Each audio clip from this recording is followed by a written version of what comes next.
चलिए स्टूडेंट, इस लेक्चर में हम स्टार्ट करते हैं कंपोनेंट ऑफ 2D वेक्टर यानी कि 2D सदिश के घटक। ठीक है, अब ये कंपोनेंट यानी कि ये घटक, इसका क्या मतलब होता है तो गौर से देखिए स्टूडेंट। जैसे अगर आपके पास में एक वेक्टर यानी कि एक सदिश हो इस तरफ और एक वेक्टर यानी कि दूसरा सदिश हो इस तरफ। ठीक है, अब जब आप इन दोनों को ऐड करते हो तो देखो इन्हें ऐड करने पर हमारे पास क्या आ जाता है, एक इनका एडिशन आ जाता है जिसे हम क्या कहते हैं, रिजल्टेंट कहते हैं यानी कि परिणामी कहते हैं।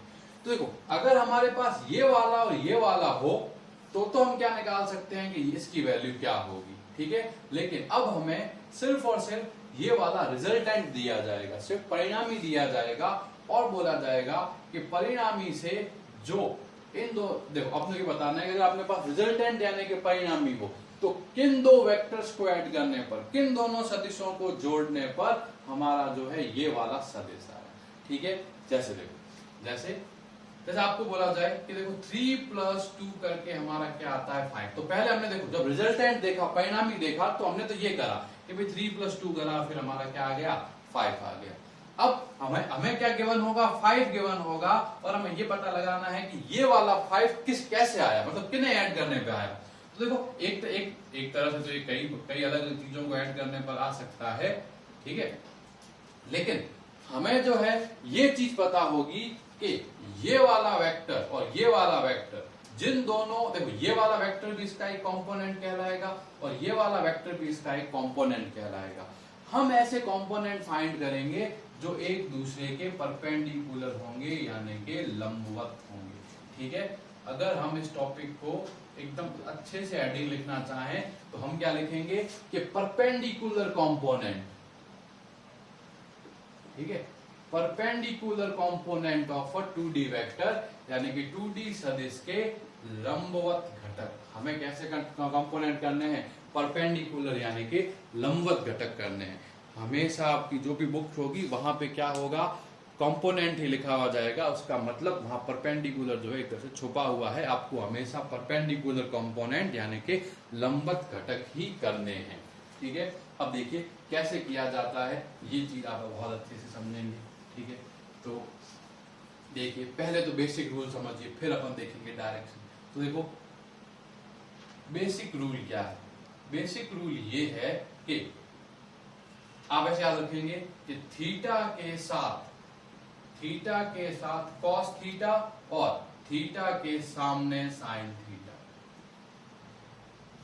ठीक है, थीटा के साथ कॉस थीटा, थीटा के सामने या परपेंडिकुलर लंबवत क्या बोल सकते हैं अपन, साइन थीटा। तो फर्स्ट रूल ये याद रखना है कि थीटा के साथ वाली साइड कॉस थीटा होगी और थीटा के क्या सामने वाली जो साइड होगी वो क्या होगी, साइन थीटा होगी। ठीक है, अब ये रूल कैसे हमें यूज करना है वो हम अभी देखते हैं। ठीक है, तो पहले क्या करिए आप इस चीज को तो यहां तक नोट कर ही लीजिए कि थीटा के साथ क्या आएगा, कॉस थीटा, और थीटा के परपेंडिकुलर क्या आएगा, साइन थीटा। अब इसका मतलब क्या है ये समझिए। देखिए एक वेक्टर जो है आपको देखो 4 तरीके से गिवन हो सकता है और हमारा जो वेक्टर होगा उसमें 2 ही कंपोनेंट होंगे। एक तो कौन सा, जे क्या, क्योंकि देखो 2D वेक्टर की बात कर रहे हैं, एक है आई।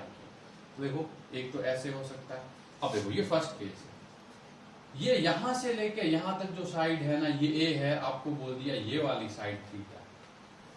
आ गई नहीं ये चीज समझ में। अब हमें क्या करने हैं, इसके कंपोनेंट करने से घटक करने हैं। तो मैंने क्या बोला कि थीटा के साथ साइड वाली ये यानी ये क्या हो जाएगी, कॉस थीटा, यानी इसका मतलब है ये क्या हो जाएगी, ए कॉस थीटा। थीटा के साथ कॉस थीटा, थीटा यहां पर है तो थीटा के साथ वाला क्या आ गया, कॉस थीटा आ गया।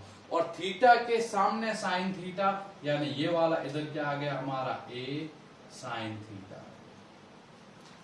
समझ आ गई ना, थीटा के साथ कॉस थीटा, थीटा के सामने साइन थीटा। तो ये ए तो क्या होगा हमें क्वेश्चन में दिया जाएगा, तो ये हम क्या निकाल देंगे, ए कॉस थीटा, ये हम क्या निकाल देंगे, ए साइन थीटा। ठीक है, अच्छे से इसको याद करेंगे कि इसको ऐसे ही करना है। फिर मैं देखो जितने भी केस हैं सबके लिए मैं आपको हिंट देता हूं कैसे करेंगे। फिर देखो सेकंड, अगर मान लीजिए इसी क्वेश्चन में ये कुछ ऐसा हो जाता, ये ए, चलो ये बी ले लेते हैं, ये वाला थीटा हो गया। अब देखो अगर ये थीटा हुआ तो देखो थीटा के साथ, मतलब ये थीटा के साथ ये, तो ये क्या होगा, बी कॉस थीटा होगा। क्यों, क्योंकि ये थीटा के साथ है, और ये सामने ये है, तो ये क्या हो जाएगा, बी साइन थीटा। थीटा के साथ कॉस थीटा, वो थीटा के साथ देखो ये वाला बी हमें फिर से दिया हुआ होगा, और हम बोला जाएगा ये और ये क्या होगा, तो ये क्या हुआ कॉस थीटा, ये क्या हुआ साइन थीटा। अब गौर करो, ये दोनों के जो दोनों कंपोनेंट आ रहे हैं ना, वो एक दूसरे के परपेंडिकुलर यानी कि लंबवत हैं, इसीलिए इनको क्या बोला गया, परपेंडिकुलर कंपोनेंट यानी कि लंबवत घटक बोला गया। ठीक है, अब ये तो हमारा क्या हुआ, फर्स्ट क्वाड्रेंट में हुआ, प्रथम चतुर्थांश में हुआ। ठीक है, दोनों देखिए उधर ही। अब मैं हर एक अलग अलग क्वाड्रेंट के लिए करवा देता हूँ, और एक एक केस करवाता हूँ, दूसरा केस आप जो है अपने आप समझने की ट्राई करना कैसे होगा। ठीक है, अब देखो थर्ड केस क्या है, थर्ड केस में इस तरह से है कि देखिए ये ऐसे, ठीक है, ये ए है और ये हमें थीटा दे रखा है। तो स्टूडेंट देखो, अगर ये इस तरफ हमारा यहां से लेके यहां तक कोई वेक्टर है ए, तो ये वाला कंपोनेंट क्या होगा, ए कॉस थीटा, थीटा के साथ कॉस थीटा, और ये सामने वाला, इसके सामने वाला क्या हो जाएगा, ए साइन थीटा हो जाएगा, कोई दिक्कत नहीं इसके अंदर। इस तरह से अगर मान लीजिए कि यही अगर ऐसे बना हुआ होता, ये ए, ये मान लो अब की बार बी है, ठीक है, और ये यहाँ पे कितना दे रखा है थीटा, तो देखो ये वाली जो साइड है, ये साइड क्या हो जाती, बी कॉस थीटा, और ये सामने वाली साइड क्या हो जाती, बी साइन। ठीक है, अब एक चीज याद रखना, देखो ये जो त्रिभुज बन रहा है, ट्राइंगल बन रहा है, ये भी देखो एक पर्टिकुलर एंगल पर्टिकुलर फ्लो में बन रहा है। देखो ये वाली ऐसी है, ये वाली ऐसी है, ये ऐसी है, इस तरह देखो ये वाले ऐसे, ये वाली ऐसे, ये वाली ऐसे, ये वाली ऐसे, ये जो है सदिश योग, जो त्रिभुज का योग नियम है उसकी पालना कर रही है, जिसमें देखो ए वेक्टर इस तरफ होता है, बी वेक्टर इस तरफ होता है, तो फिर ए वेक्टर प्लस बी वेक्टर हमारा इस तरफ होता है, यानी कि जो ये जो होगा, जो हमें गिवन होगा, ये ऑपोजिट फ्लो में होगा, और बाकी वाले दोनों क्या होंगे, सेम फ्लो में होंगे। यानी कि देखो जो हमें गिवन होगा सदिश, इसका फ्लो जो हम तोड़ेंगे उनके क्या है, प्रवाह के विपरीत होगा। ये चीज आपको ऐसे याद रखनी है। ठीक है, चलिए तो देखो ये तो क्या हुआ हमारा सेकंड क्वाड्रेंट में हुआ। अब हम देखते हैं कि थर्ड क्वाड्रेंट और फोर्थ क्वाड्रेंट में क्या होगा। तो थर्ड केस जो है वो क्या हो जाएगा, देखिए क्या, अब आपको ऐसे गिवन है कि ये ऐसे, ये ए है, अब ये आपको थीटा दे दिया, तो ये क्या होगा, ये ऐसे, तो ये क्या हो जाएगा, ए कॉस थीटा, क्यों, क्योंकि थीटा के साथ कॉस थीटा। और मैंने अभी आपको बताया कि ट्राइंगल लॉ यानी कि सदिश योग का पालन करेगा, यानी देखो एक वेक्टर इधर होगा, एक वेक्टर इधर होगा, तभी तो इनका जोड़ इधर होगा, तो ये क्या हो जाएगा, ए साइन थीटा हो जाएगा, थीटा के सामने साइन थीटा, थीटा के साथ कॉस थीटा। ठीक है, इसी तरह से अगर ये वाला एंगल थीटा होने की जगह ये वाला एंगल थीटा हो जाता, तो ये हमारा हो जाता, जिसको हमने बी बोल दिया, तो ये हमारा हो जाता बी कॉस थीटा, और ये हमारा हो जाता क्या, बी साइन। ठीक है, और जो फोर्थ क्वाड्रेंट है उसका जो है मैं आपके लिए होमवर्क छोड़ता हूं कि ये आप अपने आप कर सकते हैं। ठीक है, कैसे करना है आप समझ गए। अब देखिए इस पे देखते हैं कि है क्या। ठीक है, आखिर कंपोनेंट का मतलब क्या है। तो कंपोनेंट जो है, जब भी हम कोई भी टॉपिक फिजिक्स में पढ़ना स्टार्ट करेंगे, पूरी 11th क्लास के अंदर, वहां पे ये कंपोनेंट यानी कि घटक बहुत इंपॉर्टेंट होंगे। तो जैसे मान लो कि आपको बोला गया कि ये एक बल है, ये एक फोर्स है, लेट्स से 5 न्यूटन का, यानी कि 5 न्यूटन का। ठीक है, 5 न्यूटन बल की इकाई होती है। आपको बोला गया है कि ये अगर एक फोर्स है तो ये O है और ये मान लीजिए A है। आपको बताना है कि ये जो 5 न्यूटन है कौन से दो परपेंडिकुलर यानी कि लंबवत बलों को जोड़ने पे आएगा, और आपको बोल रखा है कि ये वाला एंगल जो है ना वो कितना है, 60 डिग्री है। ठीक है, अब हमें क्या करना है, ये बताना है कि ये वाला 5 न्यूटन कौन से दो परपेंडिकुलर कंपोनेंट में टूटेगा। तो देखो कैसे करेंगे, मैं इसको क्वेश्चन में नहीं करता, अलग से लिखता हूं इसका सॉल्यूशन। तो देखो ये ऐसे, ये 60 डिग्री।